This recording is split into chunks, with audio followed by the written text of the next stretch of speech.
Ada harapan bagi kita karena tempat pun sudah disediakan. Amin. Oke. Hari ini kita tahu bahwa kita semua yang ada di tempat ini nggak perlu dipertanyakan lah ya. Sudah jelas-jelas yakin bahwa Yesus naik ke surga.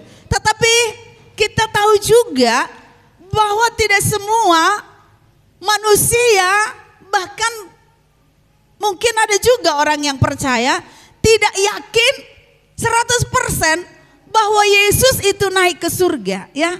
Ada banyak yang meragukan. Buktinya apa? Ada kepercayaan lain ya, yang mereka tidak percaya bahwa Yesus benar-benar bangkit, bahwa Yesus benar-benar naik ke surga.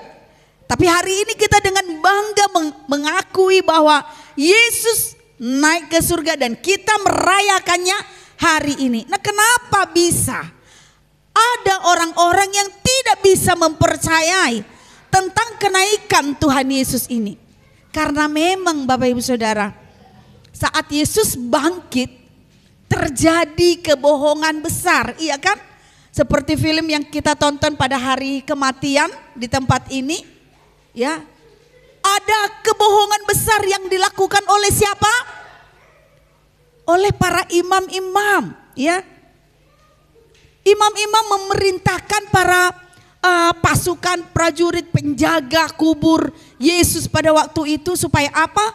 Supaya mereka menyampaikan kesaksian atau berita bahwa Yesus itu bukan bangkit tetapi melainkan apa? Dicuri oleh siapa? Murid-muridnya. Jadi para imam-imam bahkan menyogok ya para pasukan serdadu supaya mereka memberitakan berita bahwa Yesus itu telah dicuri oleh murid-muridnya pada saat mereka tidur, ya. Walaupun Bapak Ibu Saudara sebenarnya secara akal nggak mungkin ya kan. Secara akal nggak mungkin Yesus dicuri. Kenapa bisa tidak masuk akal Bapak Ibu? Ya, kubur Yesus itu ditutup dengan batu besar. Setelah ditutup dengan batu yang besar yang tidak mungkin bisa dibuka orang dengan begitu mudah. Kemudian disegel dengan materai. Disegel dengan materai, udah disegel materai sama aja ya. Kemudian dikasih cap ya kan, yaitu materainya, yaitu segelnya ya, samalah itu ya. Segel dari pemerintah. Supaya apa? Supaya tidak ada yang berani macam-macam dengan kubur itu. Jika tidak nyawa taruhannya. Pengamanan yang super ketat. Selain daripada batu besar, ditambah lagi segel pemerintah Romawi, ditambah lagi penjagaan keamanan dari pasukan khusus, pasukan VIP. Tentu yang sudah terlatih untuk menjaga keamanan dengan sangat ketat. Kan gak mungkin, gak masuk akal kalau murid-murid bisa menerobos para serdadu, para penjaga yang tidak akan mungkin lalai.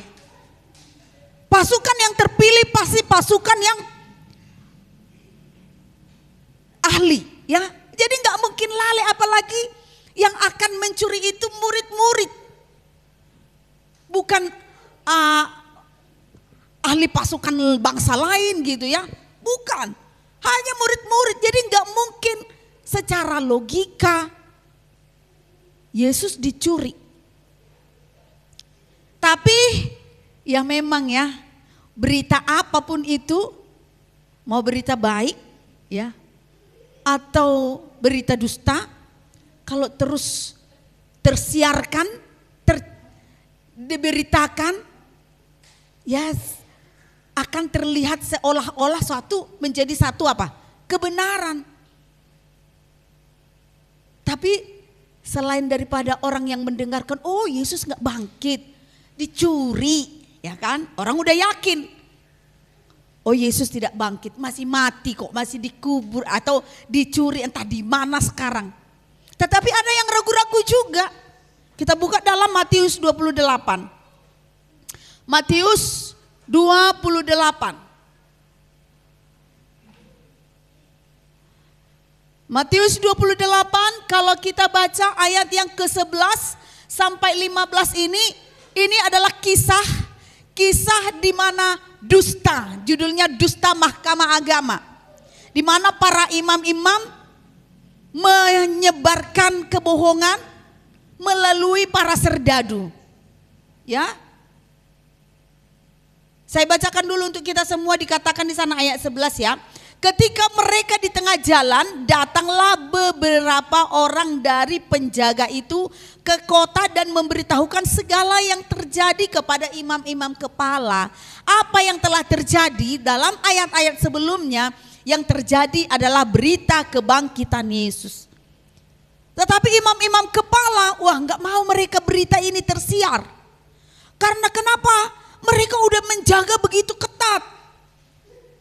Jangan sampai ada berita kebangkitan, makanya super ketat itu penjagaannya. Tapi kok bisa kecolongan? Maka dikatakanlah di dalam ayat yang ke-12, dan sesudah berunding dengan tua-tua, mereka mengambil keputusan lalu memberikan sejumlah besar uang kepada serdadu itu. Untuk apa diberikan uang?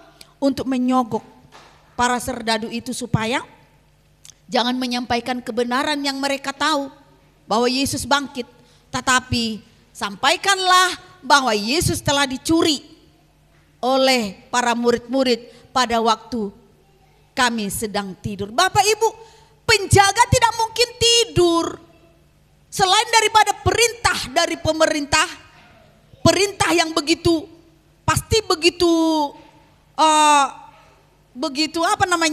begitu tegas disampaikan kepada mereka. Gak mungkin mereka lalai menjaga.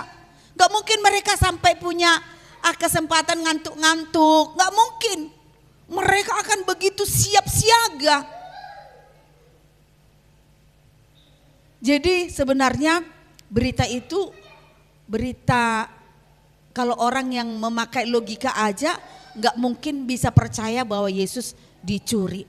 Tetapi kita perhatikan di dalam ayat yang ke-16 dan ke-17, Matius 28 ayat yang ke-16 dan 17, saya baca untuk kita. Dan ke-11 murid itu berangkat ke Galilea, ke bukit yang telah ditunjukkan Yesus kepada mereka. Ketika melihat dia, mereka menyembahnya, tetapi beberapa orang ragu-ragu. Ya, murid-murid Yesus datang kepada Yesus, mereka menyembah. Kenapa mereka menyembah? Karena mereka tahu itu adalah benar-benar Yesus. Tetapi beberapa katanya, ya, mereka ragu-ragu, apa iya Yesus benar-benar bangkit atau gimana sih?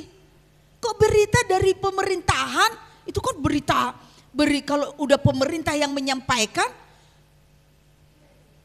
kita mempercayainya kemungkinan 100% bahkan, iya kan? Yang mana ini yang benar? Ini murid-murid ini kok pada menyembah, sementara dari pemerintahan katanya Yesus nggak bangkit, jadi ada keraguan-raguan. Tetapi yang namanya murid-murid Tuhan tidak ada keraguan-raguan, amin. Kenapa? Karena setelah Yesus bangkit, saya sudah sampaikan 2 minggu yang lalu mungkin, atau 3 minggu yang lalu, bahwa Yesus menampakkan diri berapa hari? Menampakkan diri 40 hari dalam pertemuan kurang lebih 10 atau 11 cara, ya. Yesus menampakkan diri selama 40 hari, ini bukan waktu yang singkat, ya. 1 hari aja kalau semua dikumpulkan, murid dia menampakkan diri, ini kan udah bisa ya, udah bisa percaya gitu ya. Tapi Yesus sampai 40 hari melakukan penampakan kepada semua murid-muridnya. Secara pribadi ada, secara kelompok kepada seluruh murid ada, bahkan kepada sekumpulan orang banyak, yaitu 500 orang. Tuhan menampakkan diri ada. Dan yang terakhir, Tuhan menampakkan diri yaitu pada saat Yesus naik ke surga. Inilah yang akan kita baca, Kisah Para Rasul 1 ayat 6 sampai 11. Ini akan kita baca. Mari kita buka Kisah Para Rasul 1 ayat 6 sampai 11.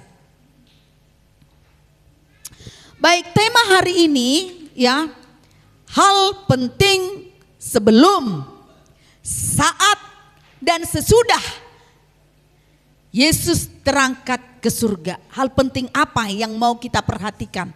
Sebelum Yesus naik ke surga, dan pada saat Yesus naik ke surga, dan setelah Yesus naik ke surga. Mari kita perhatikan Kisah Para Rasul 1 ayat 6 sampai 11. Judulnya Yesus terangkat ke surga. Saya akan baca ayat 6, Bapak Ibu yang diberkati ayat yang ke-7. Demikian selanjutnya sampai ayat yang ke-11 kita baca bersama-sama. Yesus terangkat ke surga. Ya. Maka bertanyalah mereka yang berkumpul di situ, Tuhan, maukah Engkau pada masa ini memulihkan kerajaan bagi Israel?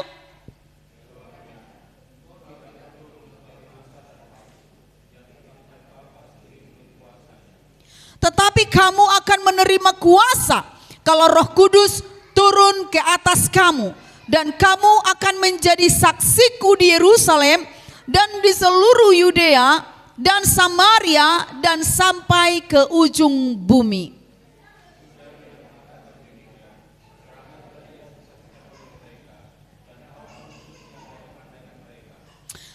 Ayat yang ke-10, ketika mereka sedang menatap ke langit, waktu ia naik itu, tiba-tiba berdirilah 2 orang yang berpakaian putih dekat mereka. Ayat 11 sama-sama, 1, 2 ya. Dan berkata kepada mereka, hai orang-orang Galilea, mengapakah kamu berdiri melihat ke langit? Yesus ini yang terangkat ke surga meninggalkan kamu, akan datang kembali dengan cara yang sama seperti kamu melihat dia naik ke surga. Bapak Ibu, dalam ayat 9 jika kita perhatikan di sana dikatakan, sesudah ia mengatakan demikian, terangkatlah ia, disaksikan, ya, disaksikan oleh mereka dan awan menutupinya dalam pandangan mereka. Jadi banyak yang menyaksikan Yesus naik ke surga. Ya. Ini penampakan Yesus yang terakhir, sekaligus menjadi saksi Yesus naik ke surga. Jadi selalu ada bukti itu ya. Bukan tiba-tiba aja Yesus naik terus ada berita simpang siur, oh sudah naik ya. Dibuktikan, disaksikan ya. Jadi ketika Yesus naik ke surga berarti dia benar-benar bangkit ya. Jadi terbuktilah Yesus benar-benar bangkit dan Yesus benar-benar naik ke surga. Bagaimana dengan kelompok di sini? Sudah pasti percaya sungguh bahwa Yesus benar-benar bangkit, bahwa Yesus benar-benar naik ke surga. Sekarang kita akan melihat hal penting sesuai dengan tema. Hal penting apa yang harus kita perhatikan saat ini ya? Dengan berulang-ulang supaya apa? Supaya kita tidak lalai atau tidak lupa apa yang harus kita lakukan, apa yang harus kita alami, dan apa yang akan kita nantikan. Yang pertama, sebelum Yesus terangkat ke surga, hal penting apa yang akan kita perhatikan? Bapak Ibu, ketika Yesus bangkit, ya, sebelum dia naik, jadi ini antara persiapan mau naik ke surga lah ya. Yesus menyampaikan pesan-pesan terakhir. Seperti yang tadi kita bacakan di dalam Matius 28 ayat 16 sampai 17. Kita boleh kembali ke sana ya. Di sana ketika murid-murid datang kepada Yesus, di situ Yesus mau menyampaikan pesan-pesan terakhir. Pesan apa yang Tuhan sampaikan sehingga saat itu murid-murid datang berkumpul mendengarkan dia. Ini seperti pertemuan khusus lah ya. Pertemuan terakhir, rapat terakhir ya kan gitu. Apa yang mau Tuhan sampaikan? Tuhan mau menyampaikan dalam ayat yang ke-18 ya sampai ayat yang ke-20, saya baca untuk kita semua. Yesus mendekati mereka dan berkata, "Kepadaku telah diberikan segala kuasa di surga dan di bumi. Karena itu," nah ini Bapak Ibu, kita nggak boleh melupakan ini. "Karena itu, pergilah, jadikanlah semua bangsa muridku dan baptislah mereka dalam nama Bapa dan Anak dan Roh Kudus, dan ajarlah mereka melakukan segala sesuatu yang kuperintahkan kepadamu, dan ketahuilah aku menyertai kamu senantiasa sampai pada akhir zaman." Jadi Yesus menyampaikan perintah terakhirnya. Perintah terakhirnya bukan perintah bahwa Tuhan akan selalu memberkati, akan selalu melakukan mujizat, bukan. Tetapi perintah yang disampaikan adalah pergilah ya. Pergilah, bergeraklah, bekerjalah. Ngapain? Beritakan Injil ya. Setelah diberitakan, baptis. Setelah dibaptis, ajarin mereka. Diajarin ngapain? Untuk melakukan seperti yang Yesus ajarkan kepada murid-murid. Artinya tujuan akhirnya memberitakan Injil adalah menjadikan mereka murid. Berarti intinya semua kita ya punya tujuan. Panggilan Tuhan untuk kita semua adalah menjadikan murid semua bangsa. Ini adalah tugas yang sangat besar. Tugas yang luar biasa yang mungkin tidak mampu kita pikirkan. Bagaimana kita mempertanggungjawabkan tugas ini? Bagaimana kita melaksanakan tugas ini Bapak Ibu Saudara? Dikatakan sampai ke ujung bumi, ke bangsa-bangsa.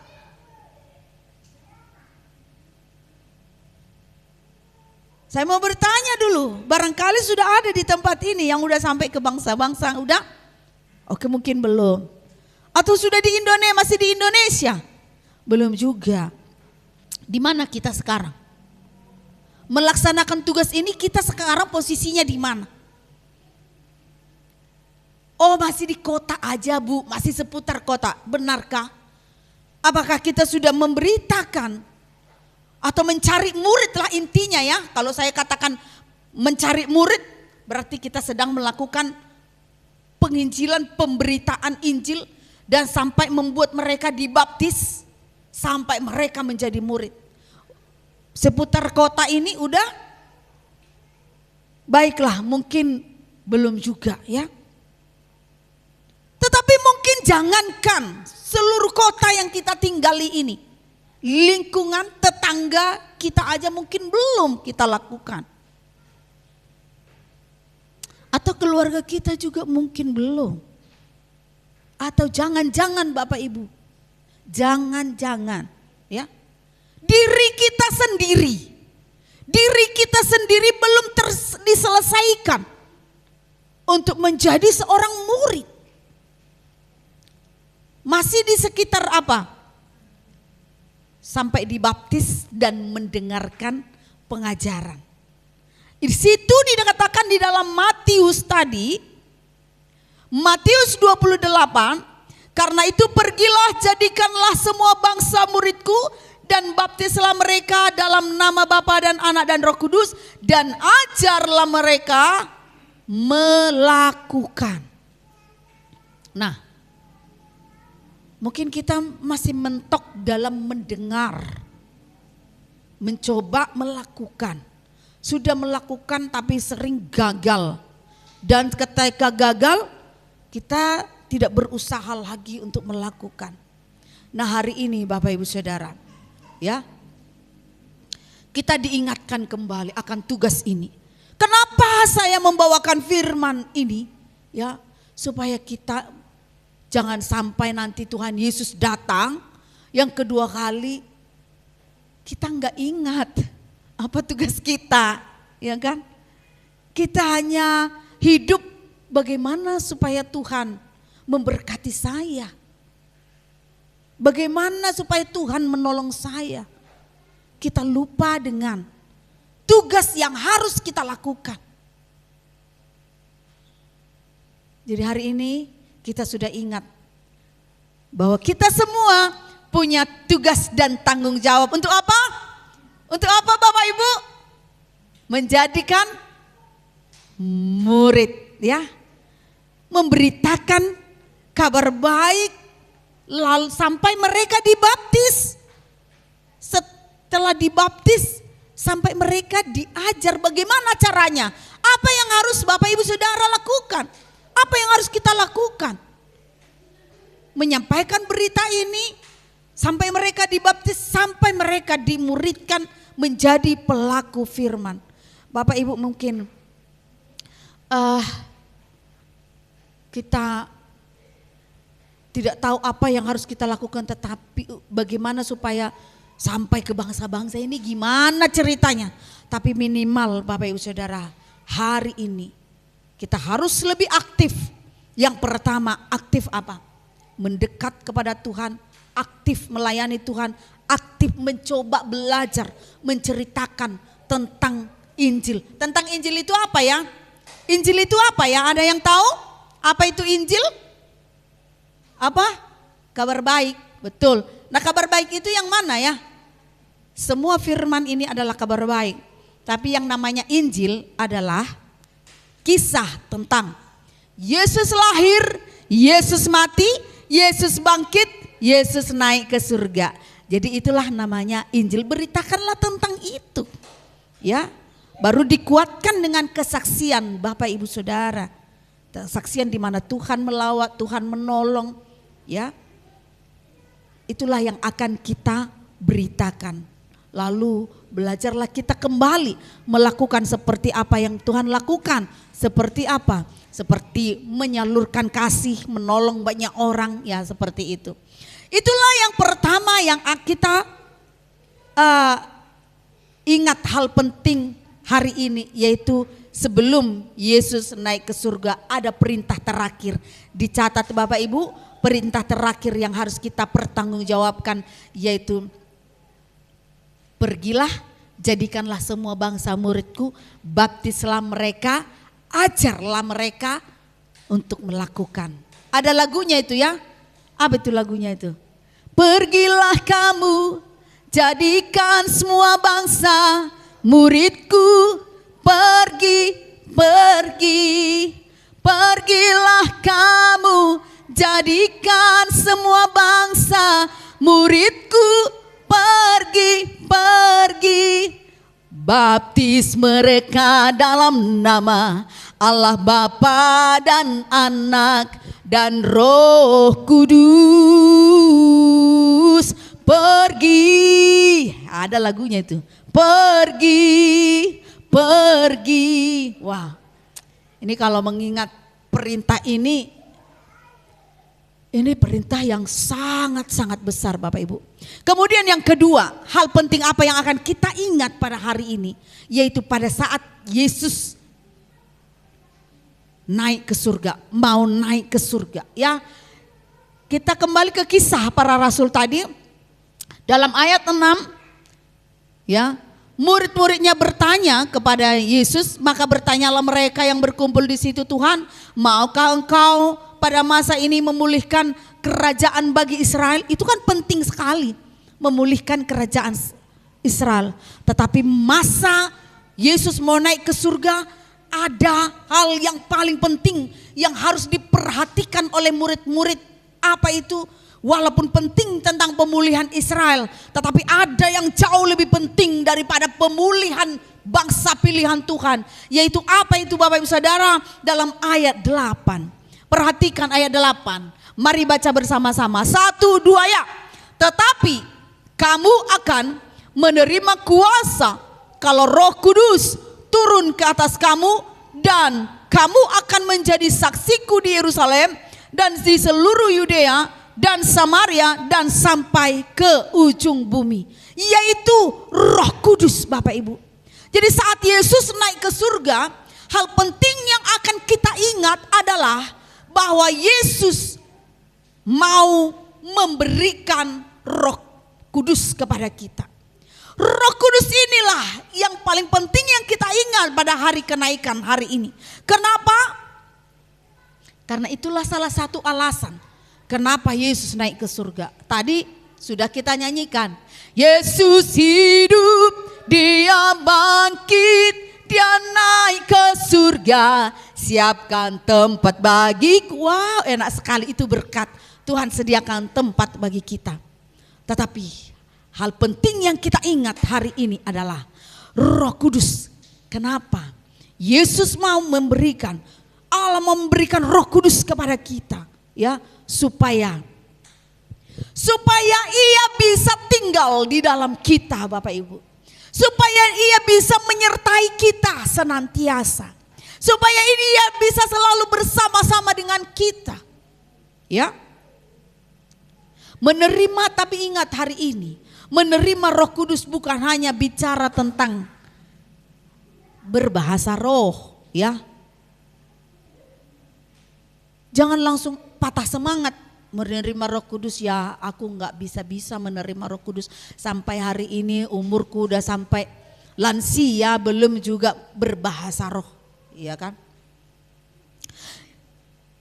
Bukan itu yang paling utama saya katakan, tetapi itu sangat-sangat penting. Tapi hari ini kita tidak membahas ke sana, ya. Menerima Roh Kudus bukan hanya bicara berbahasa roh, bukan hanya bicara menerima kuasa. Di situ dikatakan, tetapi kamu akan menerima kuasa. Tetapi bukan hanya menerima kuasa, tetapi yang paling penting di sana adalah kalau Roh Kudus, yaitu Roh Kudusnya sendiri. Roh Kudusnya itu bukan sesuatu angin atau bentuk kekuatan super. Waktu kami sekolah minggu, ya, jadi Cleon menceritakan kembali kisah yang kita seringkan. Jadi anak-anak itu saya suruh sharingkan apa yang mereka telah baca atau lihat gitu ya. Dia bilang ada kekuatan seperti meteor dari langit, dia bilang gitu ya. Bukan bentuknya seperti itu, seperti kekuatan kilat, seperti petir, bukan.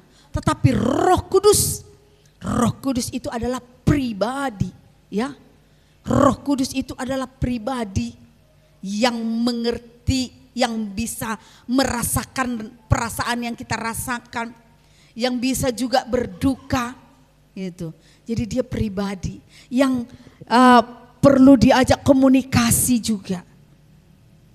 Itu yang paling penting, karena dia akan mengajar kita, menyertai kita. Tadi dalam Matius 28 itu kan dikatakan dalam bagian terakhir ayat 20.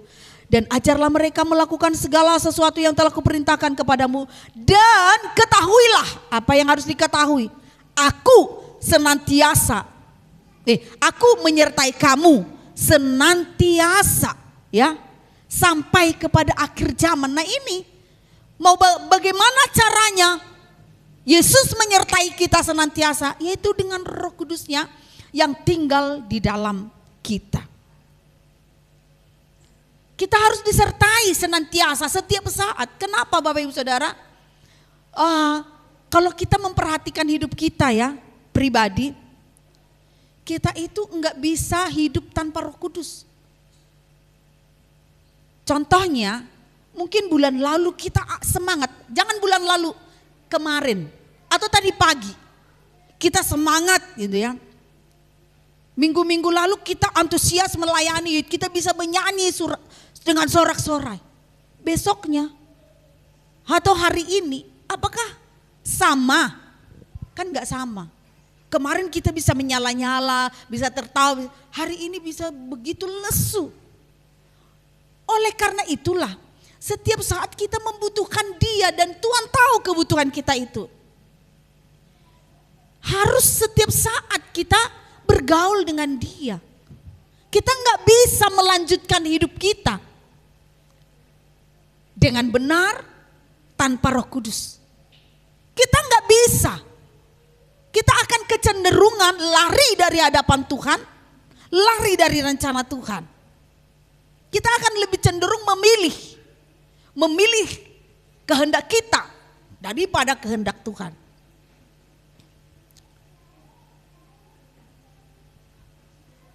Jadi jelas Bapak Ibu Saudara, dalam ayat 8 ini ketika pribadi itu tinggal di dalam kita, yaitu Roh Kudus tinggal dalam hidup kita, maka barulah nanti kita menerima kuasa, kita menerima hikmat, kita menerima karunia Roh Kudus, ya kan? Kita menyatu dulu dengan pribadinya Roh Kudus. Tapi hari ini kita membahas tentang kuasa ini, tetapi kamu akan menerima kuasa.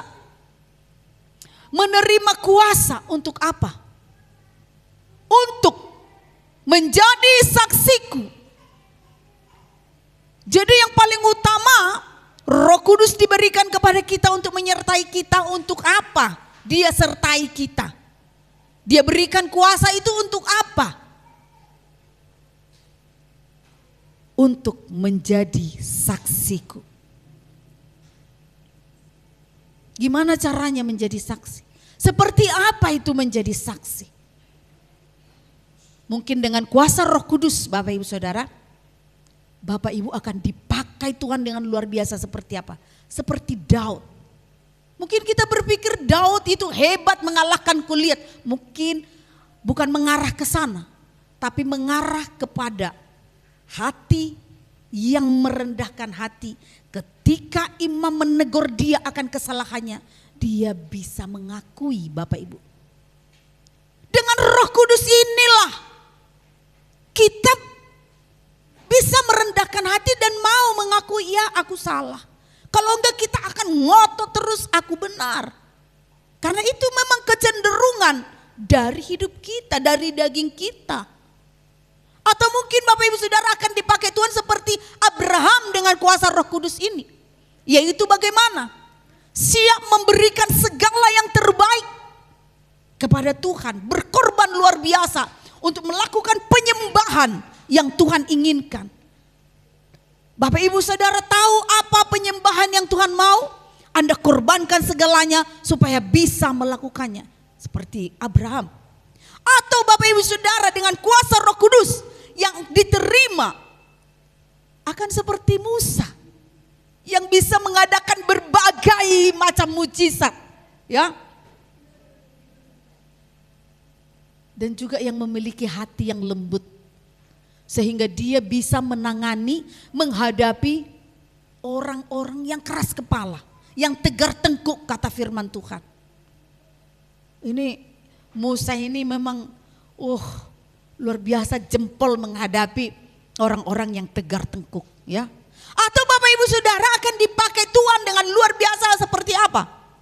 Seperti Lydia, Yohana, perempuan-perempuan yang mendukung pelayanan Yesus dan murid-muridnya dengan cara bagaimana? Dengan cara menjadi donatur, ya.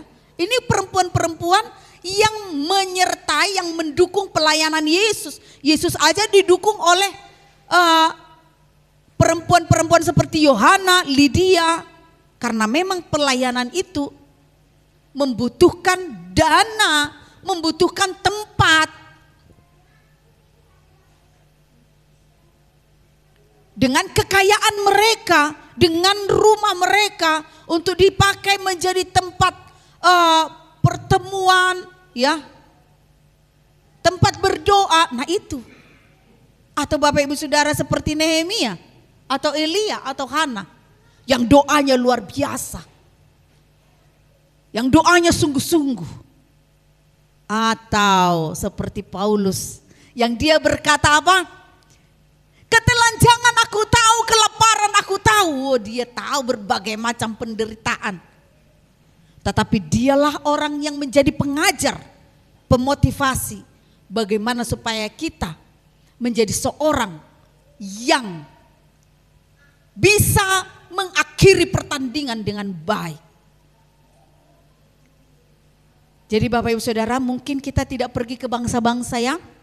Kita tidak berangkat ke sana, tetapi lewat kesaksian pertobatan seperti Daud, lewat kesaksian perbuatan hebat yang kita lakukan, yang luar biasa, yang yang dilakukan seperti Abraham ini, apa kalimat yang tepat ke sini? Yang spektakuler, ya kan?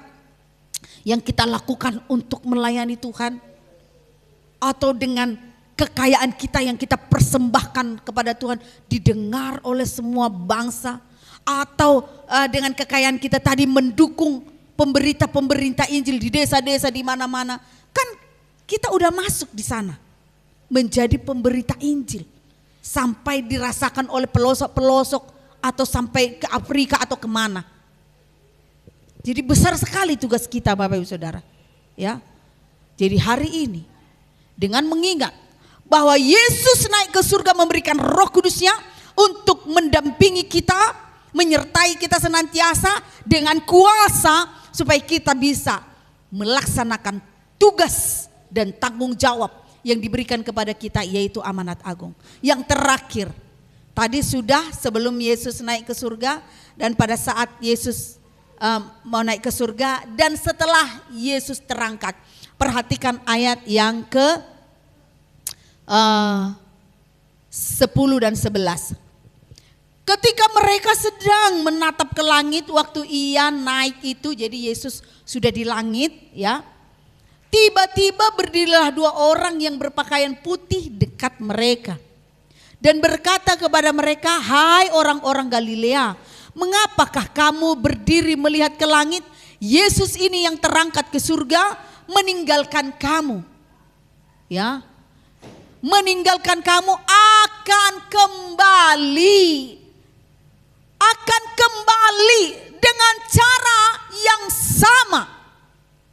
Ini harus kita ingat bahwa kedatangan Yesus nanti yang kedua kali, caranya datang bukan, oh dia ada di Tiongkok, dia ada di mana lagi? Di Afrika. Oh Yesus sudah datang di Amerika atau di, enggak Bapak Ibu. Ya. Tapi kalau Yesus mau datang yang kedua kali, dia tidak akan mengingkari ini. Dia akan datang dengan cara yang sama. Disaksikan di awan-awan. Dia akan datang. Caranya seperti itu. Jadi jangan sampai terpengaruh dengan ajaran-ajaran yang berbeda dari sini. Dengan ajaran-ajaran yang menyimpang dari sini. Ketika kita mendengarkan, katanya Yesus datang loh, udah ada loh di Korea, ya kan? Katanya Yesus datang loh, ada kesaksian di sana, satu gereja atau banyak yang melihat, dia terlihat setelah itu hilang lagi. Udah, nggak benar itu, ya. Yesus datang dengan cara yang sama. Seperti pada saat dia naik ke surga. Jadi teguhkan imanmu, ingat dia akan kembali. Jangan lupa dia akan kembali, dia akan datang. Kalau dikatakan dia akan kembali, apa yang harus kita lakukan? Persiapkanlah diri kita Bapak Ibu untuk menyambut dia kembali. Dan jangan terpengaruh dengan ajaran-ajaran yang salah. Karena kedatangannya caranya harus seperti ini. Yaitu nanti dia akan, kita saksikan dia turun di awan-awan menjemput kita semuanya. Amin. Tuhan Yesus memberkati. Demikian kebenaran firman Tuhan hari ini. biarlah kita boleh memperhatikan ketiga hal penting ini. Saya mengundang pemuji maju ke depan. Biarlah kita memperhatikan ketiga hal ini, ada tugas dan tanggung jawab yang harus kita kerjakan.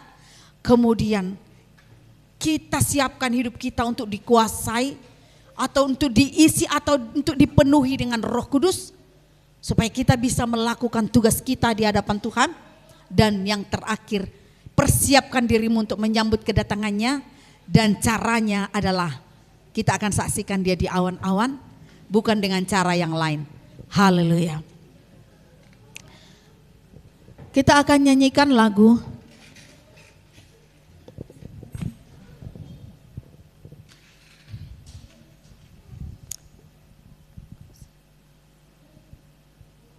kuasanya membangkitkan, yang itu.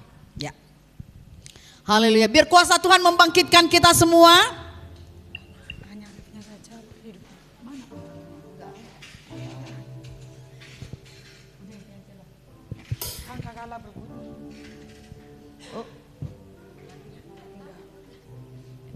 Ya.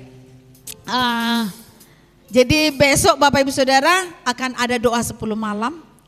Ini harus kita bangkitkan roh kita, harus kita aktifkan. Supaya apa? Supaya kita bisa melaksanakan tugas ini. Karena setiap hari kita butuh. Tanpa ini kecenderungan kita tidak melaksanakan tugas dan tanggung jawab yang Tuhan percayakan kepada kita semua. Dan Roh Kudus ini juga yang akan mempersiapkan kita untuk bisa menyambut kedatangan Tuhan. Oleh karena itu 10 hari ke depan saya ajak ke semua kita boleh datang mendekatkan diri kepada Tuhan. Haleluya. Mari kita bangkit berdiri, kita bersorak akan kuasa Tuhan yang diberikan kepada kita lewat kuasa Roh Kudus. Haleluya.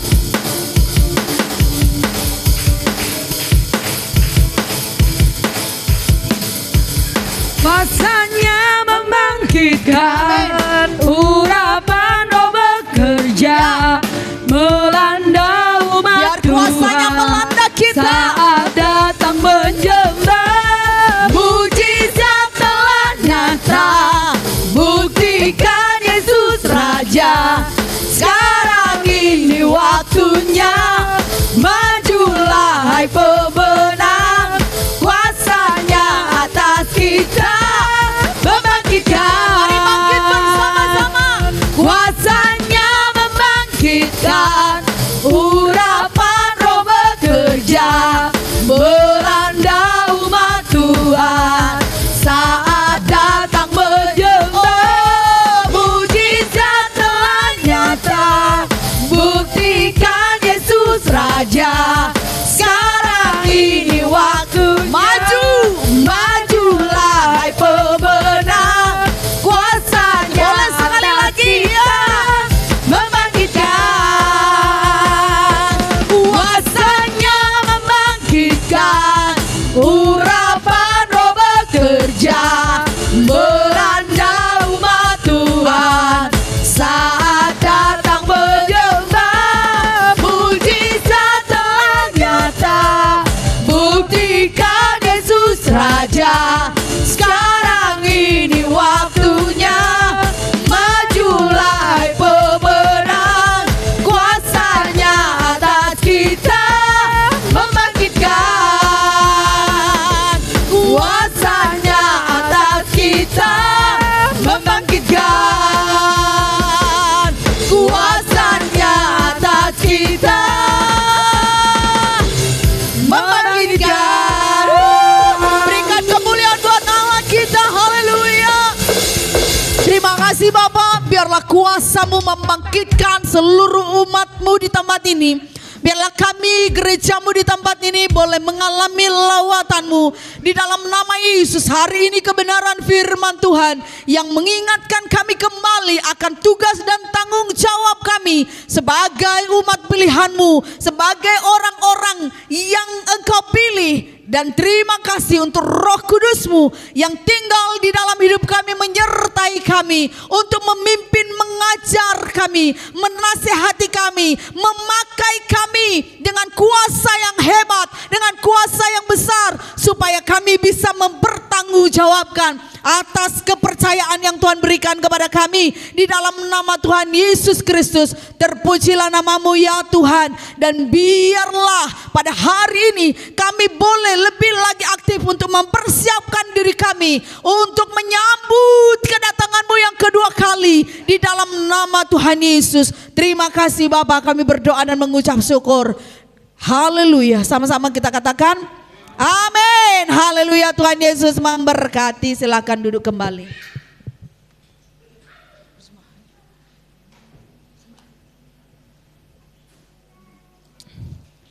Terima kasih kepada Ibu Gembala yang sudah menyampaikan firman Tuhan. Biarlah kita semua lebih semangat lagi untuk menjadi lebih dari seorang pemenang. Amin. Tiba saatnya kita akan mempersiapkan untuk memberikan persembahan.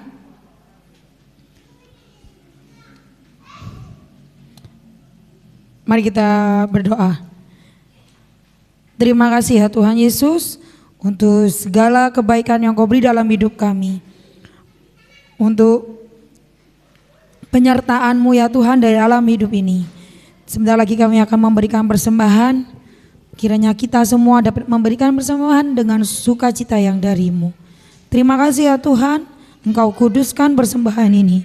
Di dalam nama Tuhan Yesus, haleluya, amin. Biarlah kita menang bersama Tuhan Yesus.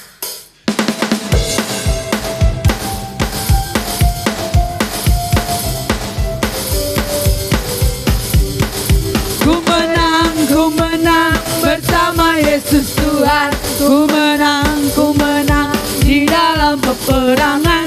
Ku menang atas segala setan. Haleluya, haleluya, ku menang. Ku menang bersama Yesus Tuhan. Ku menang di dalam peperangan. Ku menang atas segala setan. Haleluya, haleluya, ku menang. Haleluya, Dia bangkit. Haleluya, Dia hidup. Haleluya, Dia naik. Roh Kudus turun. Haleluya, haleluya, Dia bangkit. Haleluya, Dia hidup. Haleluya, Dia naik. Roh Kudus turun. Roh Kudus turun. Roh Kudus turun. Amin. Pengumuman. Kembali lagi saya mengingatkan ada doa pencurahan Roh Kudus di tempat ini 10 hari ke depan. Diharapkan kita semua bisa hadir di tempat ini untuk berdoa bersama. Kita mau menyembah Tuhan. Biarlah Roh Tuhan itu selalu ada di dalam hati kita. Amin. Doanya dimulai jam 7 sampai jam 8 malam. Diharap semua jemaat Tuhan tidak datang terlambat ya. Jadi biar kita sama-sama memuji dan memuliakan Tuhan. Lebih lagi kita mendekatkan diri. Amin. Amin. Kemudian hari Minggu tetap ada ibadah jam 5 sore. Oke. Sekian pengumuman. Doa berkat dipersilakan kepada Ibu Gembala.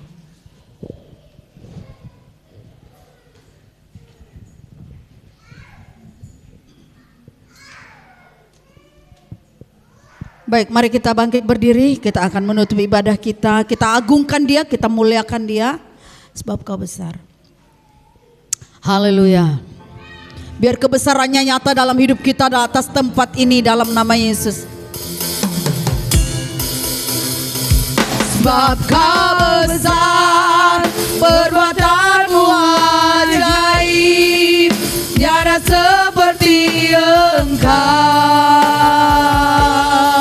tiada seperti Engkau. Sebab Kau besar, perbuatan-Mu ajaib, tiada seperti Engkau.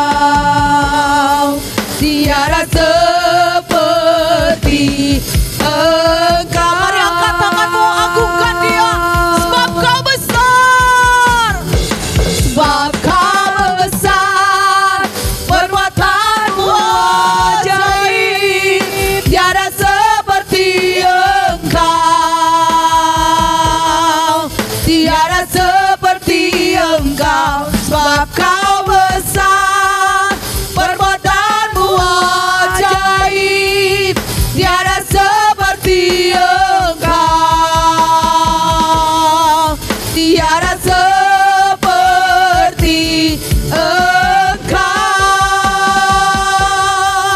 tiada seperti Engkau, tiada seperti Engkau.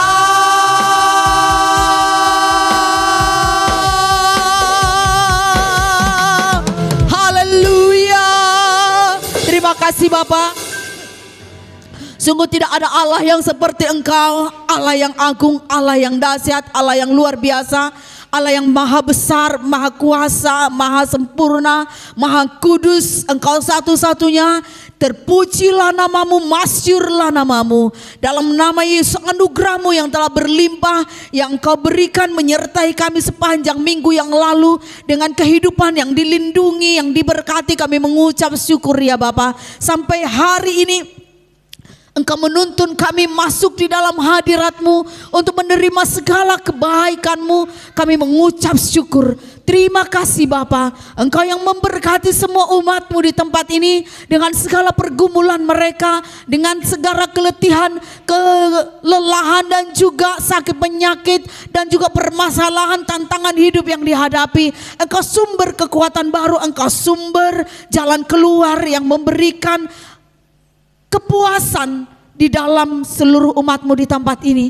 Di dalam nama Tuhan Yesus Kristus, terpujilah namamu. Berkati anak-anak-Mu yang sudah ambil bagian melayani. Engkau tambahkan hikmat, Engkau tambahkan pengetahuan, Engkau tambahkan karunia, sehingga lewat pelayanan yang kami kerjakan, nama Tuhan dipermuliakan di dalam nama Tuhan Yesus. Dan besok kami akan berkumpul bersama di tempat ini untuk menantikan Engkau, bertemu dengan Engkau, menyembah Engkau, memuliakan namamu, mendengarkan suaramu. Engkau yang menolong kami ya Bapa, supaya kami boleh mempersiapkan diri kami dengan sungguh-sungguh untuk bertemu dengan Engkau di tempat ini. Engkau sertai umat-Mu dalam perjalanan mereka ke tempat ini besok dan hari-hari selanjutnya juga dalam nama Tuhan Yesus. Terima kasih Bapa, terpujilah namamu. Haleluya, haleluya. Sebentar kami akan kembali ke tempat kami masing-masing. Tuhan menyertai perjalanan umat-Mu ke tempat ini. Tuhan juga yang menyertai perjalanan umat-Mu tiba di rumah masing-masing dalam perlindungan Tuhan yang sempurna. Di dalam nama Tuhan Yesus, haleluya. Mari arahkan hatimu kepada Tuhan kita. Terima berkat dari Bapa kita, sumber berkat. Haleluya. Terima kasih Bapa. Roh Tuhan ada padamu, roh hikmat, roh pengertian, roh nasihat, roh keperkasaan, roh pengenalan dan takut akan Tuhan menguasai hidupmu di dalam nama Yesus. Diberkati semua apa yang kau kerjakan, diberkati kesehatanmu, diberkati pekerjaanmu. Di dalam nama Yesus keluargamu juga diberkati. Tuhan bukakan jalan keluar dalam segala permasalahanmu, dan Tuhan berikan kekuatan untuk menghadapi tantangan yang kau hadapi. Di dalam nama Yesus, dan dijadikannya engkau tampil sebagai pemenang dan berlimpah-limpah di dalam ucapan syukur. Di dalam nama Tuhan Yesus, damai daripada Allah Bapa, cinta kasih dari Tuhan Yesus, dan persekutuan oleh Roh Kudus menyertai engkau dari sekarang sampai selama-lamanya. Tuhan Yesus memberkati. Amin. Bapa kami yang di surga, dikuduskanlah namamu. Datanglah kerajaanmu, jadilah kehendak-Mu di bumi seperti di surga. Berikanlah kami pada hari ini makanan kami yang secukupnya, dan ampunilah kami akan kesalahan kami, seperti kami juga mengampuni orang yang bersalah kepada kami. Dan janganlah membawa kami ke dalam pencobaan, tetapi lepaskanlah kami daripada yang jahat. Karena Engkaulah yang punya kerajaan dan kuasa dan kemuliaan sampai selama-lamanya. Amin. Tuhan Yesus memberkati. Silakan duduk kembali.